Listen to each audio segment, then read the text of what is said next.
Stencils are incredibly useful.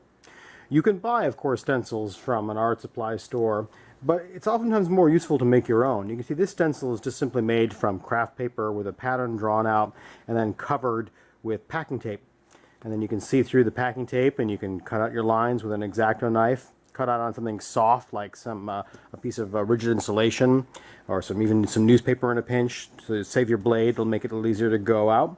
You'll notice too that there's also these registration marks that have been put in here. I've put a couple little guidelines on. If you were running a little frieze pattern like this all the way across a wall, you want to make sure that they were staying level. So come in with your pencil lines or charcoal or whatever. These little diamond patterns here on either end of the stencil have been used to line up that stencil to make sure that it's going to be on the wall. Oops, I've gotten this crooked off my line, so I'm glad I checked. So I'm going to pull that down and line that up, and that's going to keep you sane over the course of using a stencil. Now there's lots of ways to apply paint through a stencil. The most important thing is to use a kind of application where you're either patting down, you're sort of stippling the paint on, or you're rolling it, or you're using a pneumatic tool like a sprayer or an airbrush. One of my favorite ways are these foam rollers. This guy's all charged up and ready to go.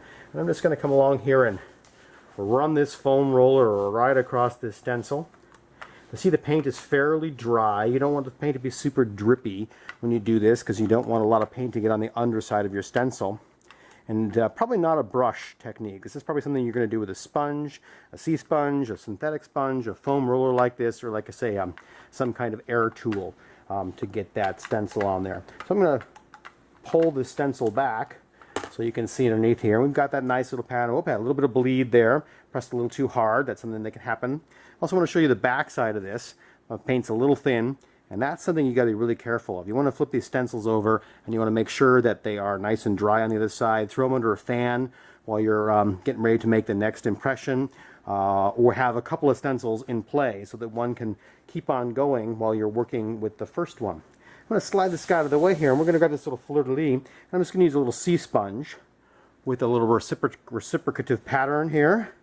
The color just slightly different than the background color. We're going to turn this into a little 3D trompe-l'oeil action here. And this is just a regular piece of paper, again covered in packing tape. Check out the chapter in the book for all kinds of different materials that you can use. You notice that I'm using this very dry paint, and I'm gently patting the surface of the stencil. And then when I peel back this stencil, we're going to have this little fleur-de-lis. And of course you can use any kind of color combination you want.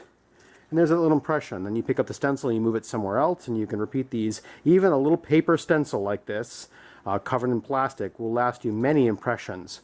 And there's lots of other materials that you can cut them out of to give you even more durable stencils. So stencils are fantastic for creating an image that you want to repeat, making a wallpaper pattern. Bricks, of course, you can use brick stencils. You can use a stencil to give a texture or an impression that you want to repeat over and over again very quickly.